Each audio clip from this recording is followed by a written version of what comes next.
I'm going to go ahead and call to order this special meeting of the Santa Barbara School District's Board of Education. It's a special meeting to deal with board policies for the most part. We do not have a closed session. You will note that the agenda followed, this is the first time that a special meeting has been sort of attempted on the Novus agenda format, and it essentially used the regular format but tried to slot a special agenda in with it. So we will be skipping over some of the items where we have no items for them. So we do not have a closed session, so we will go ahead and move to the opening of the regular session to item C2, the Pledge of Allegiance. Dr. Cash. Please stand. Ready? Begin. I pledge allegiance to the flag of the United States of America and to the republic for which it stands, one nation, under God, indivisible, with liberty and justice for all. Madam President, there's no audience. I think that it's still nice to announce that there is Spanish translation available in Spanish. Okay.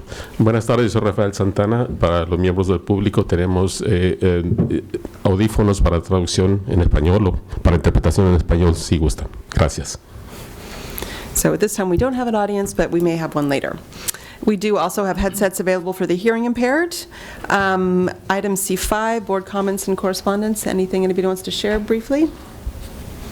Then we will move on to, we have no announcement of closed session action since we did not have a closed session, and we have nobody here for public comment on non-agenda matters within jurisdiction of the Board of Education. We also do not have a consent agenda or public hearing at this time, so we are moving on to item F1, the action agenda. The first is the approval of the agreement between certificated, classified, and contract management and the Santa Barbara Unified School District. Dr. Cash. Dr. Christensen is here to present this item. Good afternoon. Effective July 1st, 2013, all non-represented employees shall receive a 2% base salary increase, including stipends for advanced degrees, master's, and doctoral. And also, effective March 1st, 2014, all non-represented employees shall receive a 1% base salary increase, including stipends for advanced degrees, master's, and doctoral. Thank you. Board members, any comments on this? This is essentially the same agreement, what we would call a Me Too, for unrepresented employees as we had for both our classified and certificated. Is there a motion? I will go ahead and move to approve this resolution, and I don't have the number in front of me. And I don't think there's a number, it's just an agreement. And I'll second it. All right, it's moved by Ms. Limon and seconded by Ms. Idleson. All those in favor? Aye. Aye, and it passes unanimously. Item F2, approval of management job description, District Education Data Analyst. Dr. Cash. Hopefully we took the board's comments. We have a revision, and Dr. Christensen has that, and Mr. Rickman's here for additional questions. Yes, at the last board meeting, and I apologize for not being here for that meeting and missing that part of it. However, it's my understanding that there was a need to change the title of the position to District Education Data Analyst. That has been accomplished and is here for your review, and we recommend approval. Board members. I'll just say I think the title's a lot better. Thank you. Good work. Ms. Limon?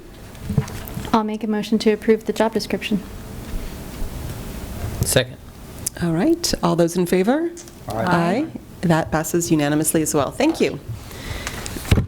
And we are now moving to the conference agenda, looking at a number of board policies and administrative regulations. The first one is G1, a first reading of board policy and AR 0460, the Local Control and Accountability Plan. Dr. Cash. Thank you very much, Madam President. You'll hear from all members of the Cabinet today.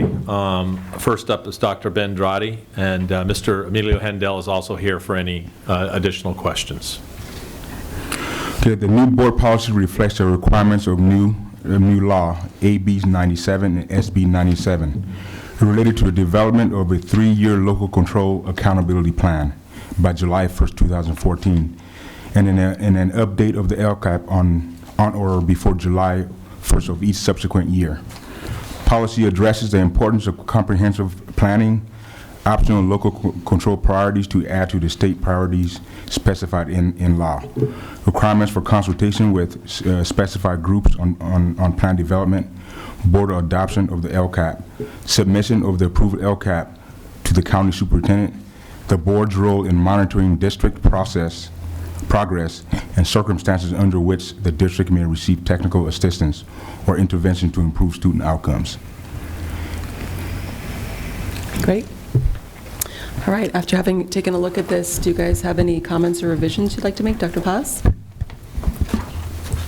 So there were a couple places where I either had questions or And had maybe we some could, suggestions, and they asked. I could let's start off with maybe we could have Mr. Tedeschi project that one up on the screen. The AR or the... This is, are we starting with the BP? BP. BP. Yeah, 0460 BP.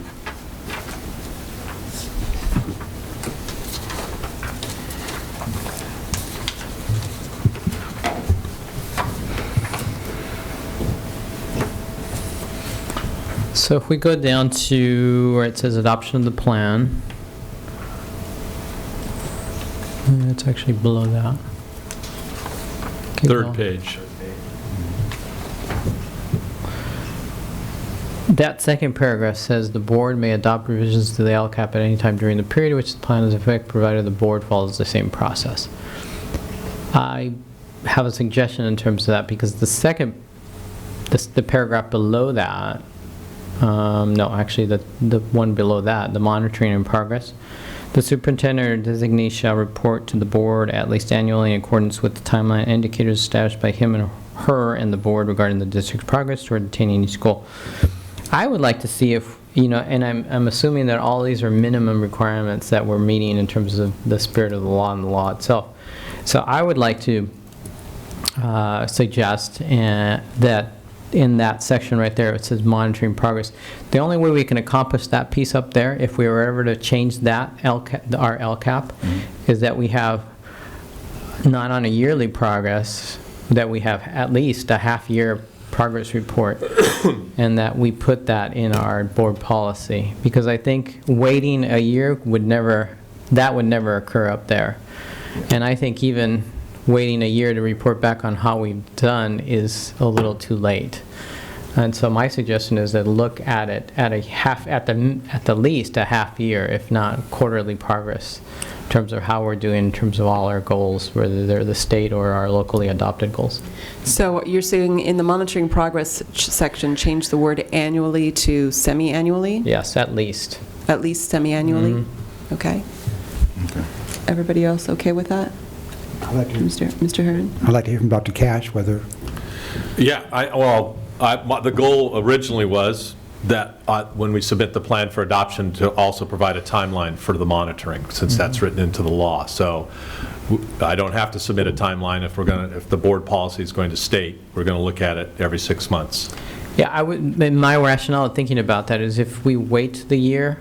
Oh yeah, definitely. It's definitely too late. And if we did it on the school calendar and we did it a half a year, or if we did it on the regular calendar, half a year may be already 3/4 of the year rather than half of the school year, which doesn't make sense to me in terms of that. So I would like to kind of align it in terms of our LCAP, in terms of that process, so we're kind of really looking at it at that half mark, or the half-year mark.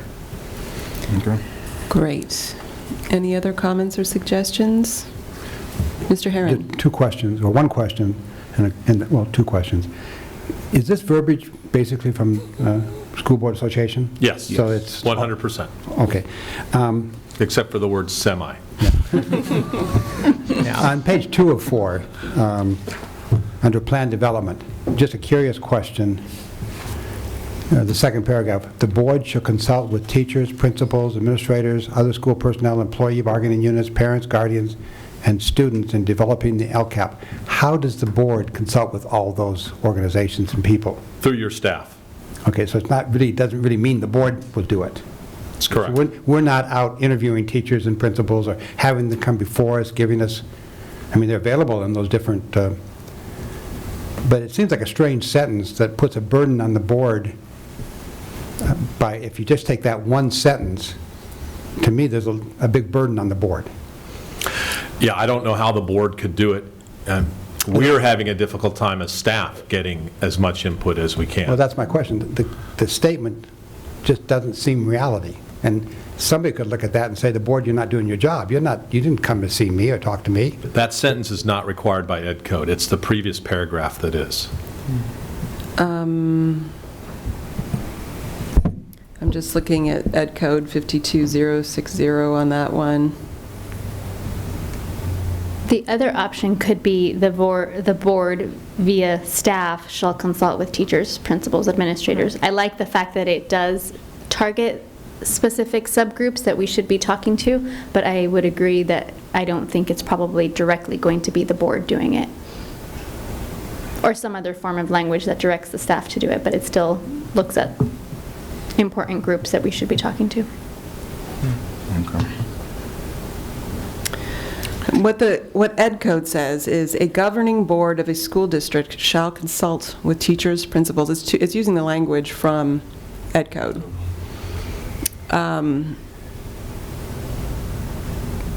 So that I always hesitate to change it when Okay. Ed Code is board, and it's actually a governing board, but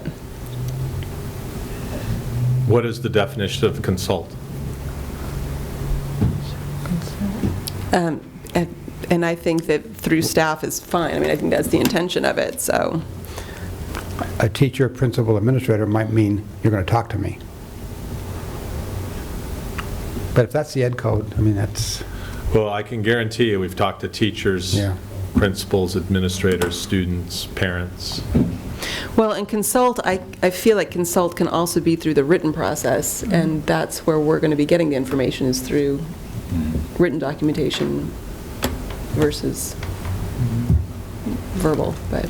but I would also read that to mean that if a teacher called me and said, I want to talk with you, or a principal called me, I want to talk to you, and they use that as the reason, I'd be free to talk with them. Well, sure. I always am, so. Yes. You are. Okay. Just Okay. just a question. Okay. Any other, Dr. Paz? Yeah, I have another area. This is more of a question because I got a little confused. Technical assistance and intervention. I think it's below, it's page 3. 3 or 4. So at the very top, it says, when it is in the best interest of the district, the board may submit a request to the county superintendent for technical assistance, blah, blah, blah, blah. And then it tells you what you can ask for. But then you go to the next paragraph. In the event that the county superintendent requires the district to receive technical assistance pursuant to Ed Code, and that's not why the county superintendent would require it. So it just seems out of place in terms of language. And I looked up 52071 and 52062, and the only thing that it says that the county superintendent would do is if you're not necessarily aligning to your goals in the LCAP. So I'm a little concerned about that paragraph jiving with that first part of, it almost seems like the county superintendent, if left that way, could tell us, oh, well, you require it, and it's in your board policy. Well, please keep in mind that no one has ever, this is brand new, and there's a lot of unknowns and ambiguity, even if the language appears to be clear. But what all the superintendents that I've spoken to, including our county superintendent, has stated is that they have the legal obligation to review the LCAP, and if required, based upon their analysis, provide technical assistance to the district. I also read this as if the board wants to get the county to provide technical assistance, it can request it. I read that in the first part, but then I read that second part and almost feels like it's not syncing as a whole, because this whole part is technical assistance and intervention, and almost feels like one is not necessarily jiving with the other. And that's what I see, and it doesn't make sense to me.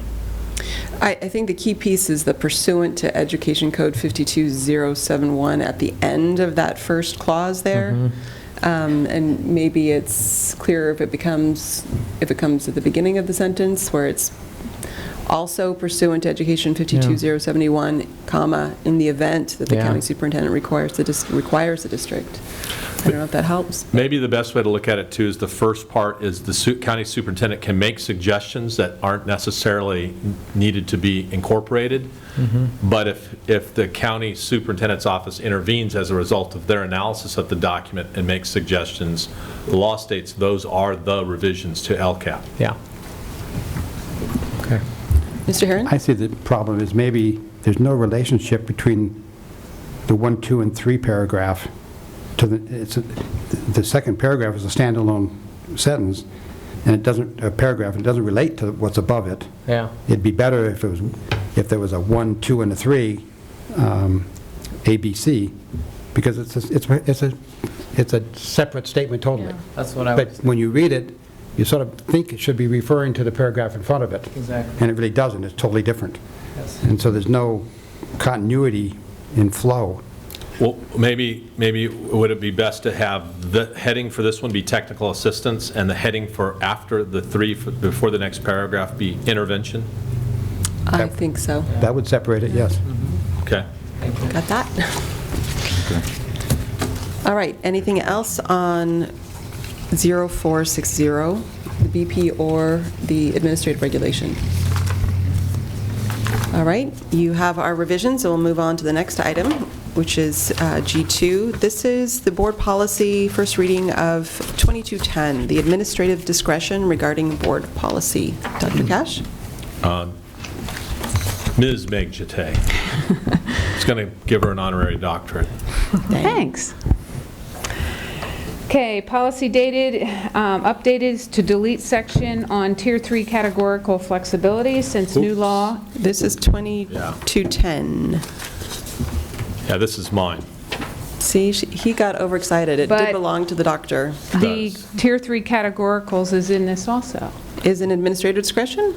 Yeah, on the back of page You're BP right, 22. you're right, you're right. It's on the page 2 of 3. That gets all eliminated. Right. Go ahead, Ms. Jate. So we're going to delete that? Okay? Okay. Any comments or questions on this one? That was really good. I deserve the doctorate. You did. Nope, I didn't have any revisions on that one. I don't know if anybody else did. All right, no revisions on that from the board. Moving on to G3. This is selected board policies in the 3000 series, business and non-instructional operations. This definitely is Ms. Jate. Okay. Yeah. So there's one to delete and one to change. So I have here 3311 and 3111. Which one are we doing, or both So of them? 3111, that's the first one on Is our a list. delete. It's the delete. Any concerns about that? Comments? Mr. Herron? Why? Deferred maintenance went into the unrestricted side a long time ago, and then it's just been absorbed by LCFF. However, we do keep it separate and use it a little different way, but it's all in the LCAP, Okay. or LCFF. And on 3311, this is the bids, board Yes. policy on bidding. Okay, so this policy updated to reflect the new law of AB 1565, 2012, which requires a pre-qualification of all general contractors and electricians, mechanics and plumbers, subcontractors for public projects of $1 million or more awarded on or after July 1, 2014. As school facilities, program funds, and other future state school bonds are used, and to a uniform system of rating bidders based on complete questionnaires and model guidance developed by the Department of Industrial Relations. Policy has also reflected court decision highlighting the importance of disclosure of all materials information in the bid specifications. Policy contains new statement expressing the board's goals to ensure transparency and the prudent expenditures of public funds. Policy also contains updated legal references and management resources. So I don't know if anyone has any questions regarding this policy, but reading through this, we do a lot of this already. We do not bid split, which is in here. So we have a lot of these processes already in place. Any revisions to this, Mr. Herron? How does this affect the lease process we've been going through? I don't think it has any effect on it. So, 'cause we don't get bids on those, No, we don't. but this is all about the need to bid. But I can get Dave Hantjonk to answer that, but we had a discussion about this a while ago, and he said there should be no change, but I can get clarification on that. Thank you. That would be a nice thing to put in obviously a weekly board letter, but also to post as a board brief. Okay. Yeah. I'd like, Let's have Mr. Herron finish, and then we'll go to Dr. Paz. I'd like it more than just a board letter, because that just comes to the five of us. Right. And I Right. think this topic of a lease versus bidding is important enough that whatever the answer is, it's a public answer. So a board brief is okay? Yes. That's public. Yeah. Dr. Paz. I had the same question because of that. When you look at bids and you look at that last section, it says, when required by law or if the board determines that it is in the best interest of the district, such leases and purchases shall be made using competitive bidding. So just, it does raise the same question. I had the same thing thought when I read it. Okay. Great. Okay, so no revisions on that, but clarification on its interaction with the lease-leaseback process to go into a board brief. That moves us to item G4, the first reading of selected board policies in the 4000 series. Dr. Cash. Both of these will be handled by Dr. Christensen.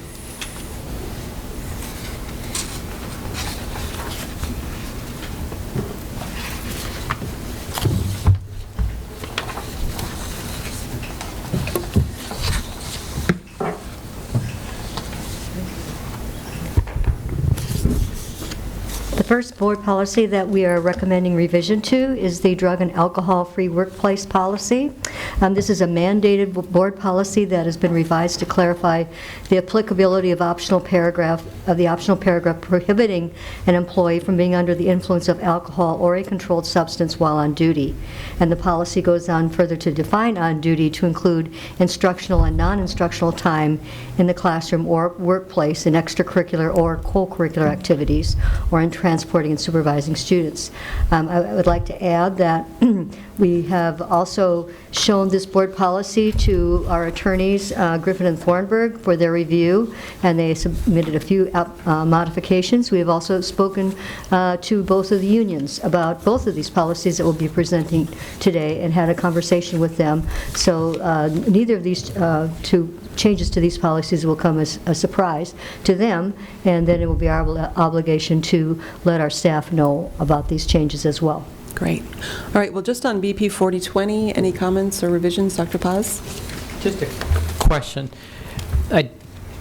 What happens in circumstances, or where is it covered, where an employee may be off work, not working, not volunteering, but on school property and is under the influence of alcohol and or drugs, or what may happen at a school event, or they're attending a basketball game, a football game? What happens in that, and where is it covered, or is it not? Well, I'm not an attorney, Dr. Cash is, but I would have to say that there are certain situations where there's a nexus, and it would be in, I think each situation is a little bit different. I think it depends on what happens, on the extent of the disruption. Mm-hmm. I don't think it's one size fits all in this one. Did you have anything to add, Dr. Cash? No, I would say that would be a case-by-case basis. Any other concerns about the wording of this? All right, moving on to the next one in the 4000 series, which is 4119.21, which applies across all classes, so it's 41, 42, and 4319.21. Professional standards.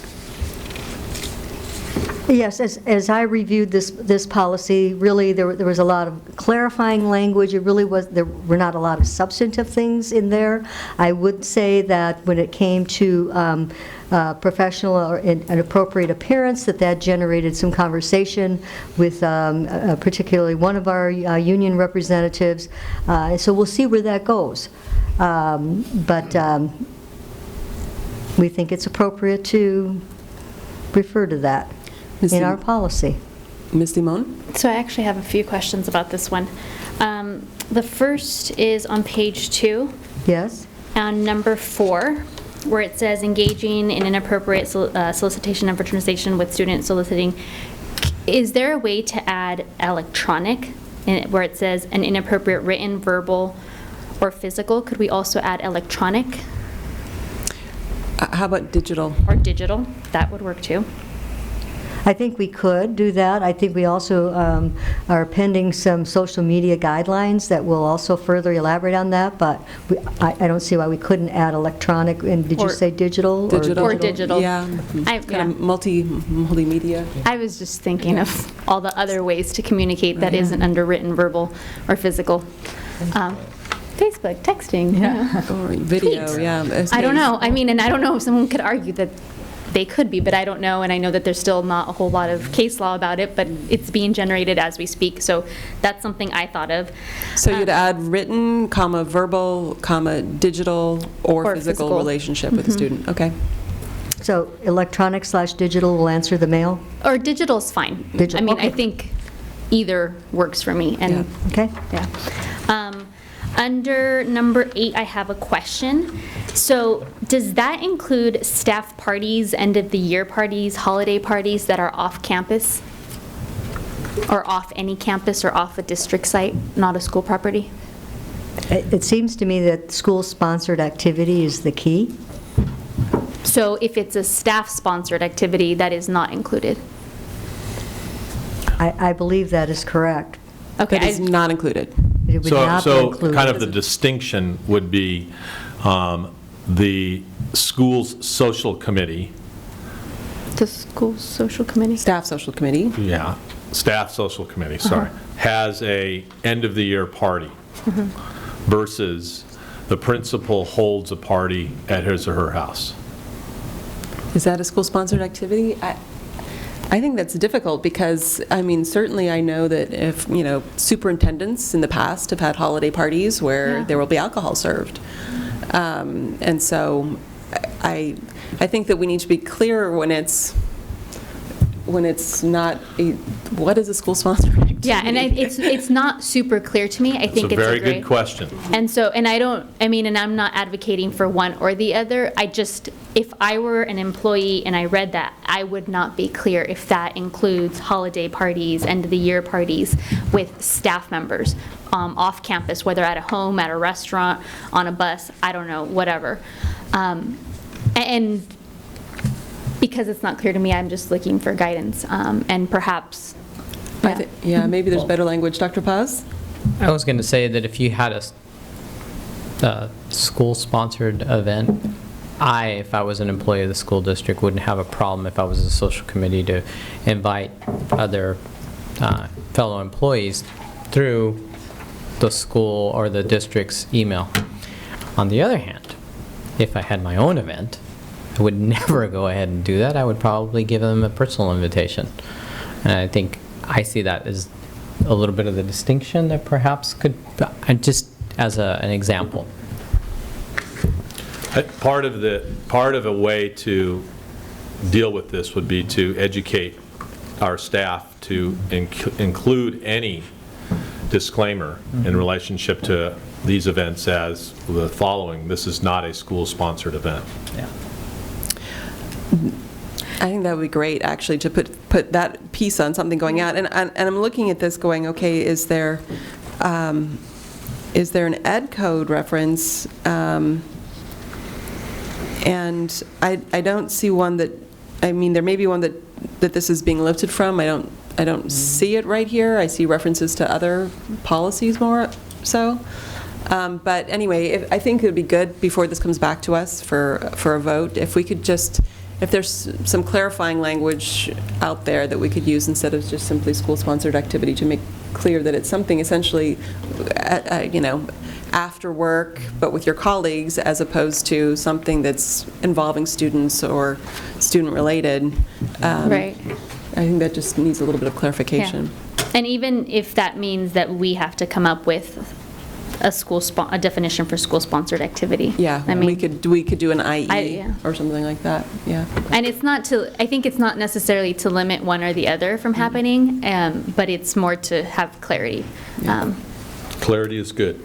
So if I understand the board's direction correctly, we will clarify school-sponsored activity from that which is strictly a private activity, and add some language that will clarify that and protect all. Yes. Great. I wanted Oh, wait, I just want to be sure. Are I you have through a with- few. No, She has so I have a couple more, sorry. We'll finish with Ms. Dimon, and then All we'll move on right. to Ms. On Atkinson. page 3 of 4, Yes? number 12, at the very top, it says, using district equipment for communication devices for personal purposes while on duty, except in an emergency during scheduled work breaks or for personal necessity. So you're not allowed to use it for personal purposes, but you are allowed to use it for personal necessity? It's, yes. Okay, so I just wanted to make sure, I was like, wait a minute, not allowed for personal purposes, but yes, allowed for personal necessity in an emergency. And emergencies. Okay, and emergencies. That seems like it could be confusing. Not for personal purposes, yes for personal necessities. I don't know. Maybe I'm just not. Well, and also during scheduled work breaks, so that is a little bit. So I don't know how to clarify it, because I was just trying to figure out if I was in this situation and I needed to use, I need to send an email. I'm not allowed to for personal purposes, but I am allowed for personal necessity.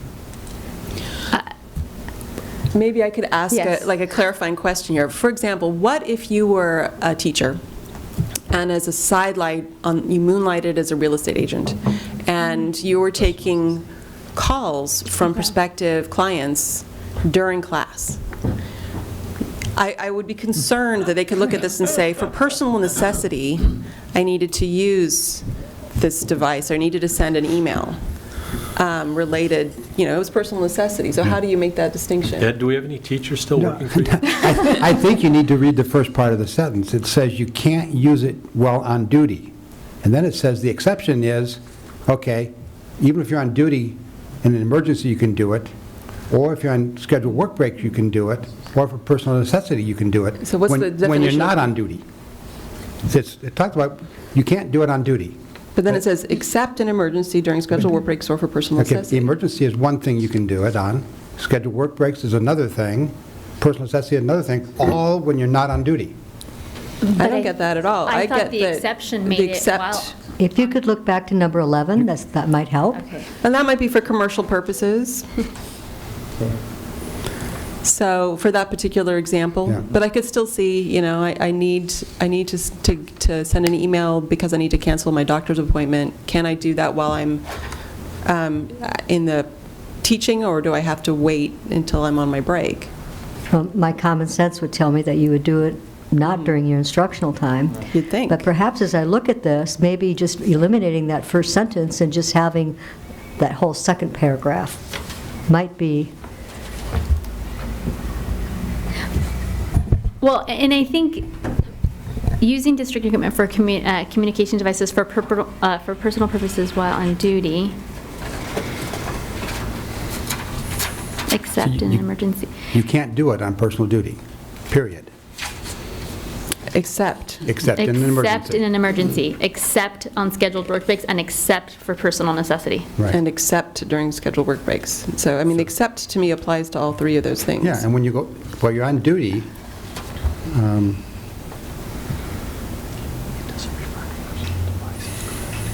I think I would just like to eliminate the personal necessity piece, because otherwise you're going to be doing it when you're off duty, while you're on the scheduled work breaks, right? Except in an emergency or during scheduled work breaks. So if we take personal necessity out, are we allowed to, or legally we Yeah, can't that's the take that out? question. I think we could leave it out, but again, it's using district equipment or a district cell phone, not your personal cell phone. Right. Well, I'm just thinking email, and now that everyone has iPads mostly purchased by the district, how easy is it going to be to just send an email? And I would rather. Can I weigh in here? I think with all of these, there's going to be an issue of discretion that we'll have to use. I mean, if I don't know how we'll ever know that someone sent an email at 11:50 11/15 and the period ended at 11/18, unless we're doing a significant investigation as a result of numerous issues related to using district property during the instructional day. There wouldn't be any cause for us absent any other circumstance, though people like to believe Todd reads everyone's emails because he has nothing else to do. For us to really engage in that sort of kind of detailed, it's more of a precautionary thing that we want to make sure that people know while they're at work, the expectation is that they work. And so with that, I don't know why we need personal necessity there at all. I would agree. Okay. So Yeah. if we could eliminate it and it's not breaking any law, I would like to just eliminate that and have it in an emergency or during scheduled work breaks. Because I think most anyone can make a really good argument that it was an emergency. Yeah. Right. You know, I had to email because I had to attend a meeting with a parent. All right, and I'm almost done. So number 14, who determines this? Who determines what is inappropriate attire? That's a really good question. And if we head in a direction of a handbook, we might be able to provide more clarity. But to me, a dress code is outmoded the minute you publish one. But you know it when you see it when it's inappropriate. And that's exactly the conversation we had in my office about who determines. And it's kind of, we're all in this together. And if someone shows up, I mean, I don't want to describe it publicly, but we know it when we see it. And we send people home to change. And this is happening. I mean, it has happened. I wouldn't say it's happening with frequency, but this has occurred. So it's intentionally vague. Well, and I'm just curious if it's only one directional, like is it ever someone telling a board member, you know, you're really not dressed appropriate, or a principal, or an assistant yes. soup? I mean, Yes. It's all. Yeah. Yes. And It's who's all. making the call, like? I think it's all of our responsibility to make that call. All right, so this seems vague to me, but I think it it's sounds... It's intentionally vague. I mean, okay, it sounds like somehow it's going to be figured out. And right below, where it says, an employee who observes or has evidence of another employee's inappropriate conduct, does that on or off campus? It kind of goes back to the question I had about school-sponsored or not school-sponsored. So can someone, and I think actually Dr. Paz referred a little bit to it. His example was in the event of a sporting event, but my example is, you know, inappropriate conduct on State Street or something, or I don't know.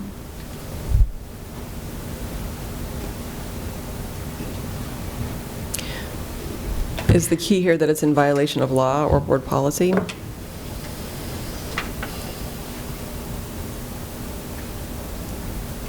Some of this is language that's already in there. If you take a look up a paragraph or two, it talks about any employee who is found to have engaged in inappropriate conduct shall be subject to disciplinary action. And then it goes on to say, well, Right. so any want the clarifying- any inappropriate conduct or inappropriate conduct related to his or her profession. On or off You know, duty. and part of the reason that I'm asking all these questions is I think unfortunately there's been so much in the media recently about very small number of cases that just get a lot of attention. So I want to make sure that we're clear on that. And I don't know that we will be totally clear because certain things also rise to a certain level of attention, and I don't know that this is where we put all the details, but I'm just curious. My belief on this is it's also just another matter of discretion. If someone was to report to me that they had observed an employee who appeared intoxicated on State Street on St. Patrick's Day, I don't know, absent any other information, that I would do anything with that information. But if I had information in relationship to the fact that they were supposed to have been at a PTA meeting, or they had a PTA meeting prior to that, or were going to one after that, or, I mean, it would be contextual, really, as to what would happen. I mean, and the reporting of it doesn't necessarily mean that there's any consequences that follow up. It's just what often happens, unfortunately, is that an employee's behavior occurs connected to work and it's of some consequence, and other employees come forward and say, oh yeah, we've known about that for years. I've seen this, I've seen that, I've seen this, I've seen that. No one here knows. We've never been able to offer supportive services. We've never been able to reach out, see if there's any help we can provide the employee. When other employees have known about it and hadn't known that they had any real need to, or I don't want to use the word obligation, but it might be obligation to report it, to say, hey, I've seen this. Okay, well, that makes sense. I mean, I guess it's just reporting and not necessarily discipline. Yeah, that would just be all contextual. All right, Ms. Idelson? I just had questions about number 6. The change from what it was prior looks like you're taking out directed at the presence of,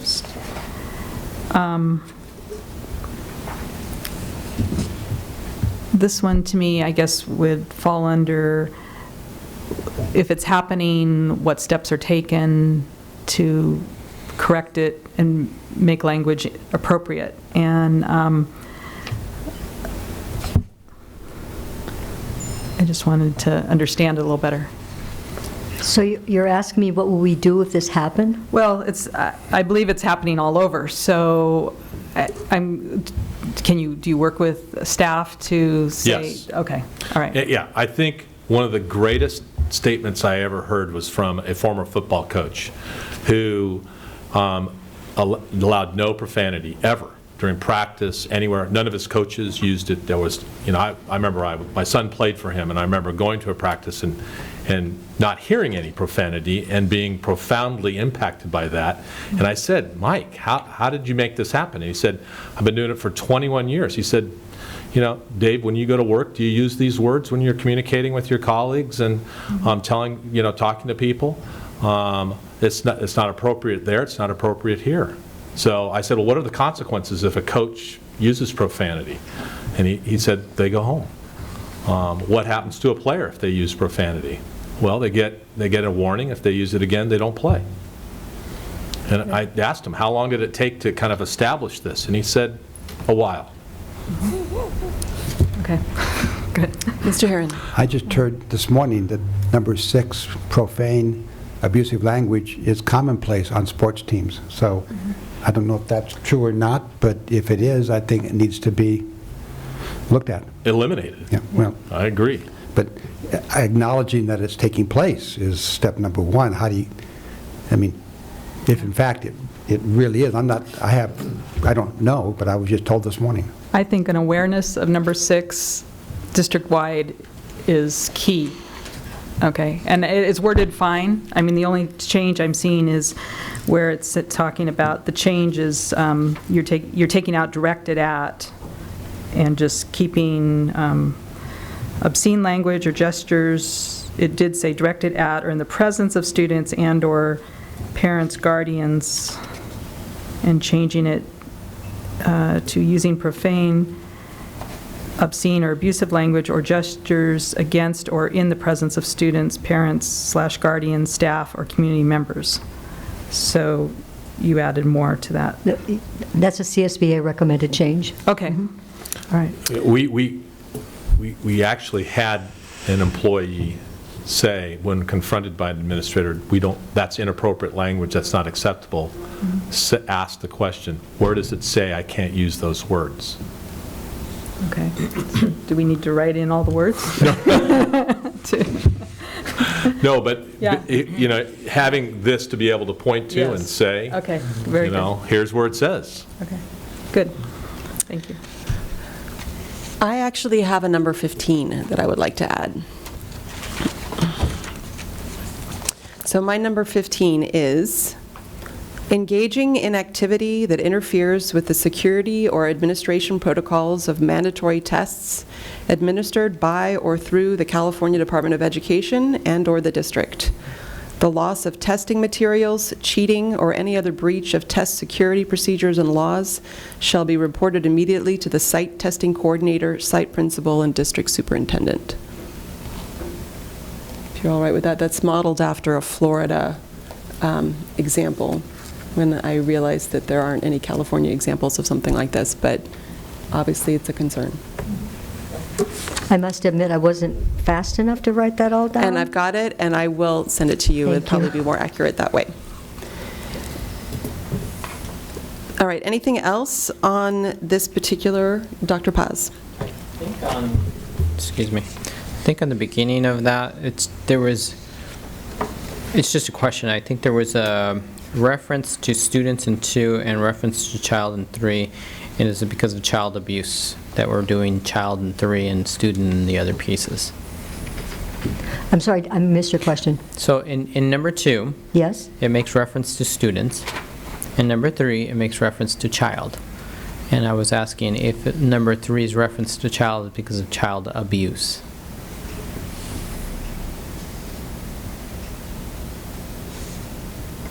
Yes, that is what I believe it Okay. is referencing. I was just Yes. wondering in terms of consistency why that was the difference. It's hard for me to second-guess CSBA. Okay. Number 5 says children. Mm-hmm. Let's see. Yes. So we can make that parallel And construction. That's not a Child problem. pornography. yeah. It's just, that one I think it's appropriate because it's children and it could be not our students. And But then it goes to viewing child, okay, that's the word. Okay. Well, one of the issues is, as Mr. Trina stated, we have children on our campus who are not students, so we still are required to report, whereas there is no requirement that we deal with bullying, harassment, discrimination regarding a non-student child. okay. Okay. Thank you. All right. We will now move on to G5. This is the first reading of selected board policies and ARs in the 5000 series. And the first one on our list is, sorry, I'm scrolling up slowly here. It's a little bit out of order here on my list, but I thought we would take BP and AR 5112.3 together, the student leave of absence. Any changes or comments on that, Ms. Limon? I just have 2 questions. So on AR 5112.3, And let's give Mr. Tedeschi a moment to pull that up. the second paragraph that's in black, and I just want to be sure that the person that the reporting is referring to, is that Mr. Trina? Yes. Is that you? Okay. Yes. And then I have a general questions just about this. I noticed that this doesn't cover medical leaves or personal leaves. Is that intentional? Is there something else in some other, or like other place that Home covers hospital would home? take the medical leave, and there really is no such thing as a personal leave. I didn't know if like a loss of a relative, a parent or something. I was trying, bereaved. I don't know if that counts or where that falls. It does in the short, like if you're taking a few days off, that falls under just an excused absence, but. Like if you just had a big family situation and the student had to take 2 months off, I don't know. Where does, Kind of a different. I don't know. We And I would don't probably know look that at that as a happens. case-by-case basis. Let's say the student lost his primary caretaker, and there would be a lot of information that we'd need from either extended family or social workers that took that over. So that would be an exception to the case as far as having the primary grievance policy for students to be absent. Okay. So those are my 2 questions. That's it on that BP and AR and student leave. Any other revisions, board members, on those? All right, let's go ahead and move on then. The next one on the list, as I jump around here, is BP, let's do this one. Oh, it's BP 5145.3. This is the non-discrimination harassment board policy. And there were some changes on that. Any revisions that you all would like to share? No? Okay, those changes are okay. And then the last one in this section is and AR 5113.1, chronic absence and truancy, first reading.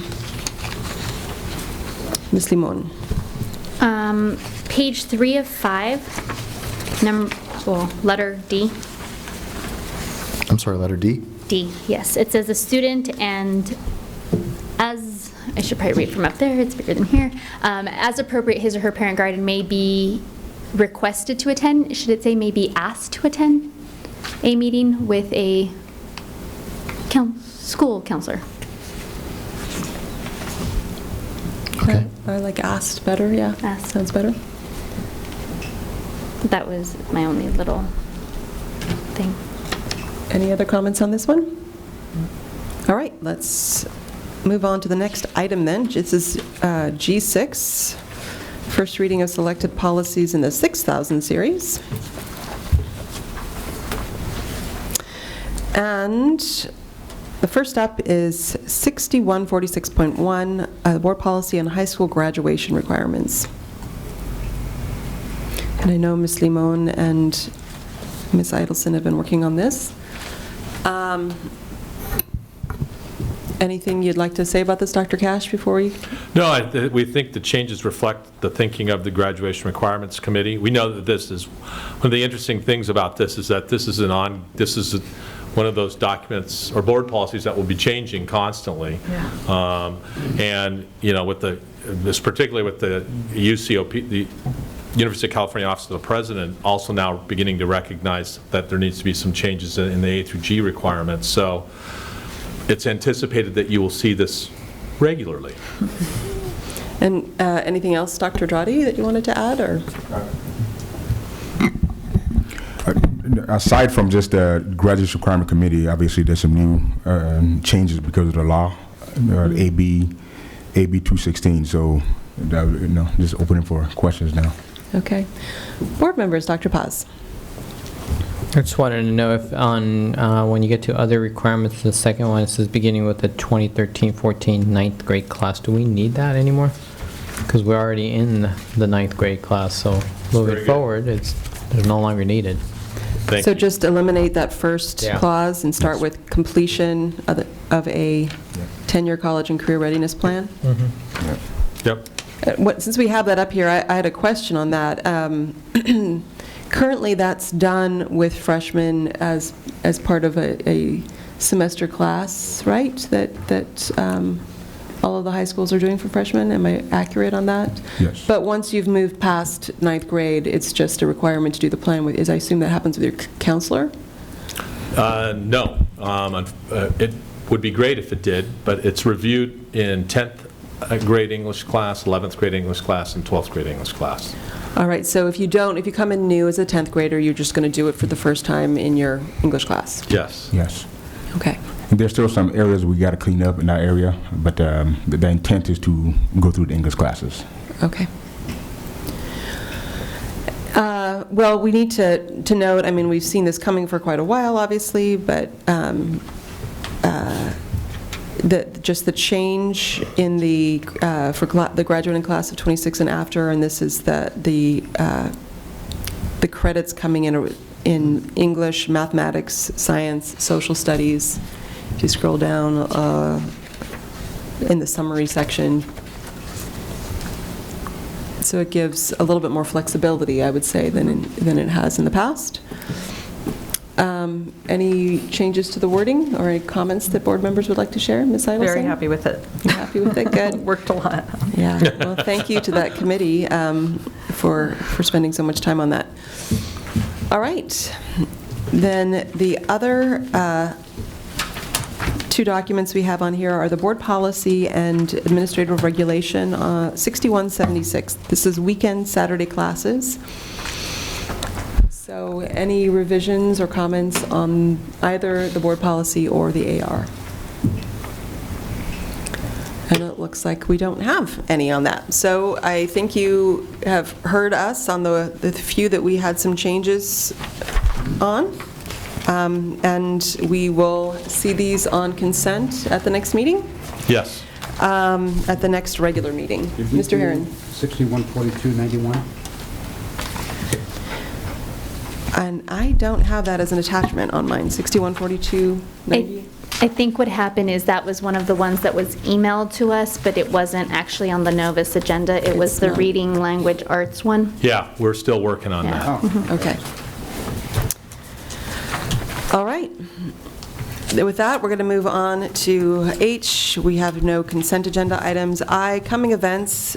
So the next coming event is our next meeting, April 1st. It's a joint meeting, special meeting with Santa Barbara City College and Carpentry Unified School District. Dr. Cash has pointed out that this is now at the City College main campus at the John Dunn Gourmet Dining Room. And that's 5 p.m. on Tuesday, April 1st.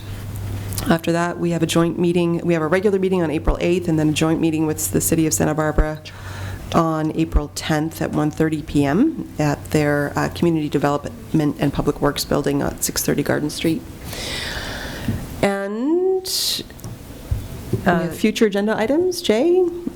Or clarification on something? Yeah, I just wanted to know about parking for that side of campus. Do we know where we're going to be parking? I think after 5, there's no problem, but I'll find out for parking purposes. Mr. Herron? I attended a forum on our recruiting policy, and for the future, I think there will be a request for an agenda item to look at, review, possibly add a policy on how to make recruiting equal among all players who want to recruit at our schools. So you might put on the agenda at some point a review of recruiting policies. Yes, and we actually requested that at the last meeting, too, Oh, so did we? Okay. it will happen. Any other? All right. With that, if there are no objections from the board, I'm going to adjourn the meeting. Wow.